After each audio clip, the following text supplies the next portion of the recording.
It's time, Michael.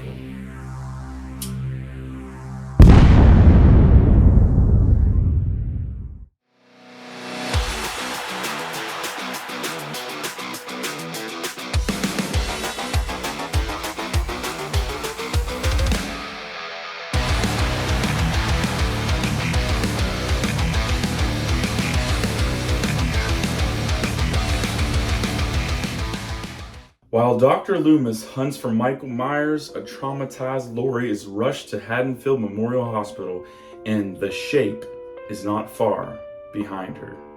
Halloween 2 was released in 1981 and stars Jamie Lee Curtis and Donald Pleasance. It was directed by Rick Rosenthal and written by John Carpenter and Deborah Hill. So just a quick warning here, there's going to be spoilers in this review. I mean, this movie is 41 years old, so yeah. Now, Rick Rosenthal actually directed Halloween Resurrection, and these two films do not compare at all. This film is much more superior by far, and you will see that in my Halloween Resurrection review in the future.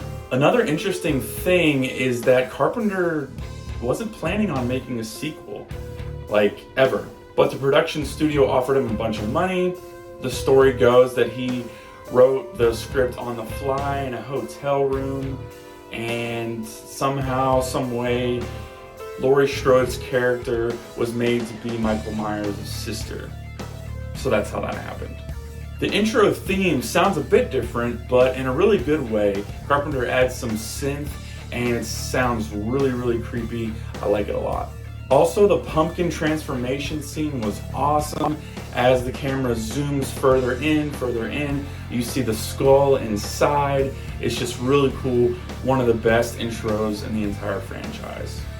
So here we go again, and what better way to start off than again with Michael's POV. Which makes sense too, because it's literally a follow-up right after the first film. I mean, quite literally, when the first film ends, the second film begins. And I just love at the beginning when Laurie's neighbor is like, "Is this some kind of joke? I've been trick-or-treated to death tonight." And then Loomis is like, "You don't know what death is." Absolutely love this. Then Michael just goes up to some random people's house, an older folks couple, and the chick's like, "Do you want mayonnaise on this sandwich, Harold? How about mustard?" Let's just say Harold got something a little more like ketchup. Actually, he didn't. Michael spares them both and just takes the kitchen knife. By the way, I don't know anyone who regularly uses a butcher knife to cut a sandwich, but I guess it fits the storyline. A perfect way for Michael to get a knife back. Alright, time to nerd out for a quick sec.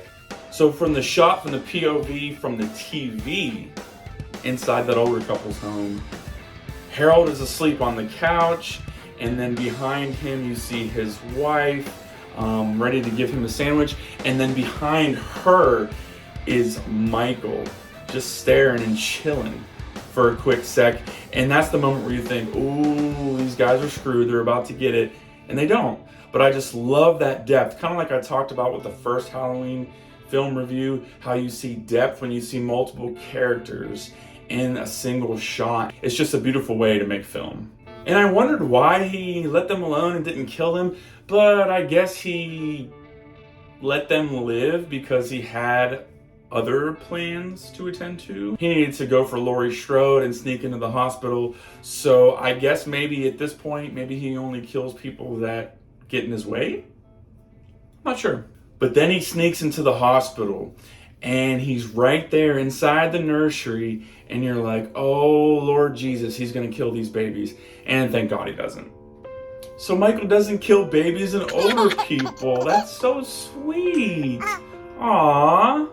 And now that I think about it, Michael actually had multiple chances to kill children. I mean, in the first one, you've got the bullies that were messing with Tommy, and then one of them runs literally right into Michael, and he just stares at him and runs away. Michael could have easily offed him, but I guess he didn't stand in his way enough. And then in this one runs into him in the street as well at nighttime, but lets him survive as well. So cool points for Michael. Good job. You're not a kid killer. Even though you're going after Lori and she's in high school, she's still a kid, but I guess not a small kid. I don't know. Let's just roll with it. So at the hospital, Mrs. Alves, I believe her name is such a bitch.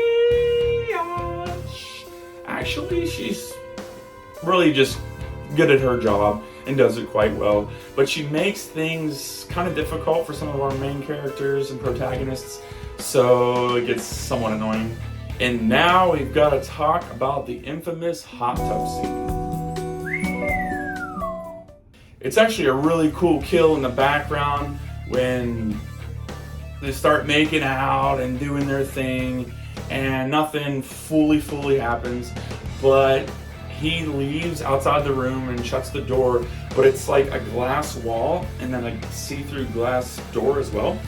So you actually see what's going on in the background, and Michael just comes up behind him and just strangles the snot out of him. And the whole time Karen is just chilling, drying off, doing her thing, and misses everything. Completely oblivious to her surroundings. Don't be like her. Don't be a Karen. But speaking of not being a Karen, this hot tub kill with her is actually really reminiscent of Profondo Rosso, or Deep Red, the Italian horror classic that Dario Argento directed. Now here's where we get into some really cool dialogue and story. Now the Sam Hain aspect of Michael in the story added a lot of mystique to his character, and I really like that. Very good job writing on that one. So Sam Hain apparently is a Celtic word meaning the Lord of the Dead. So it's the end of summer, or the festival of Sam Hain, October 31st. You know, I never knew that. And who said horror movies are mindless trash? See? You learn something every day, kids. Next scene. So, how you gonna smoke in the hallway when my man is literally right behind you buffing the floor? Like, where are you gonna ash at? So rude, dude. So rude. Okay, so then this dude named Dr. Mixer seems to have his Visine and syringes mixed up. Then Michael slowly appears in the background. I love this. And then she gets some guinea pig action there with her eyeball. Oof.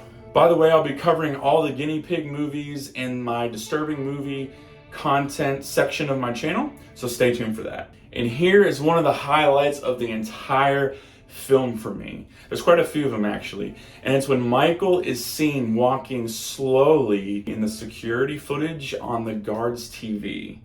Very creepy and very effective. It's funny because you can see how Michael kind of gets smarter from the first film to the second one, even though it's literally been just a couple hours. He learns how to draw an IV, which he probably found out how to do during the 15 years he was at the psych hospital. And he does his bloodletting thing. And then also how he slashes all the tires of the cars in the parking lot so no one can escape. Very tactful. Very tactful. Meanwhile, Lori puts some pillows under her blanket to kind of fluff it up to kind of trick Michael when he comes in there and tries to stab her, and he's just stabbing ruthlessly, but it's just pillows and blankets, it's not her. So I guess that was kind of creative. But then she just goes into some random room and just chills just inside the door. Remember from the first film, you can run, but you can't hide. I know you're kind of a gimp at this point, but come on, girl, come on. Another dumb move by her character. I know she's just playing a high school kid, but still. There's a killer on the loose. A killer who is specifically after you. Really cool and memorable kill when Michael takes the scalpel and stabs the girl, Jill, and literally lifts her up with one hand and just stands there suspended in air, and her shoes fall to the ground. It is incredible. And this is the point in the franchise when you realize just how strong Michael really is. Not just how ruthless, evil, mysterious, or scary, or intimidating, but literally how strong he really is. He's an unstoppable force in this one. I mean, he gets shot at least 7 times by the end of this film, including once in each eye, and he's bleeding from both eyes, and it makes him blind, and he's waving his knife and trying to kill Laurie and Loomis, and it's pretty crazy. Then he gets blown up and comes out and walks out of the room all on fire and everything, and then just eventually falls to the ground and just is there burning and burning and burning and doesn't move. Dang, dude! But we know this isn't the last film in the franchise, obviously. The intensity of the chase scene when Laurie tries to go up through that window and get into the elevator when Michael is just slowly but steadily going after her. Really, really creepy stuff. And I think it's a really underrated scene in the franchise, to be honest with you. But then as she gets away, finally, instead of running or even limping away, keep in mind your life is literally on the line, girl. She hides in a car. Why, God? Why? And again, of course, Loomis is so good in this film. Let me quote one of his lines toward the end of the film for you. Sam Hain isn't the evil spirit. It isn't goblins and ghosts or witches. It's the unconscious mind. We're all afraid of the dark inside ourselves. Wow. Can't get any better than that. Also, this is where we find out a little bit of the family history between Laurie Strode and Michael, at least in this timeline. So Michael is 4 years older than Laurie, and 2 years before he kills his other sister, Judith, at the beginning of the first film, his parents died. And then the Strodes adopted Laurie, but wanted to keep it hush-hush for the sake of the safety of the entire family. And then again, some great, just perfect dialogue here. When Laurie goes, "Why won't he die?" And then Loomis, looking at Terrence, goes, "Get away from him!" And then stupid Terrence kneels down by Michael. "He isn't breathing!" And then Loomis again.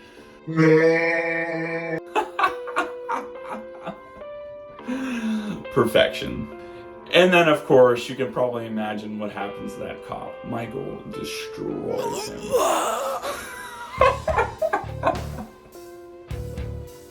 So all in all, there's about 10 or 12 kills in this one, depending on whatever you know about Halloween 4 and on, certain characters that actually live or die. More than the first one, but not as much as the next installment in the franchise. And I'm so looking forward to going over that movie review with you as well. I actually really like this film a lot, guys. Not as much as the original, of course, but it was much, much better than I anticipated. So here's my overall rating. So let me know in the comments down below what you guys think about this sequel.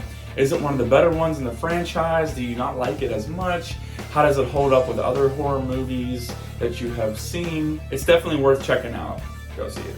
And just like always, guys, thank you guys so much for watching this video. Make sure to like and subscribe and click on that notification bell so you don't miss any of these reviews. I have a Creepy Files episode that should be out here in a few more days, hopefully maybe even sooner. So appreciate you guys so much for all your support. Let me know what you think about my Patreon link in the description. Thanks so much again, guys.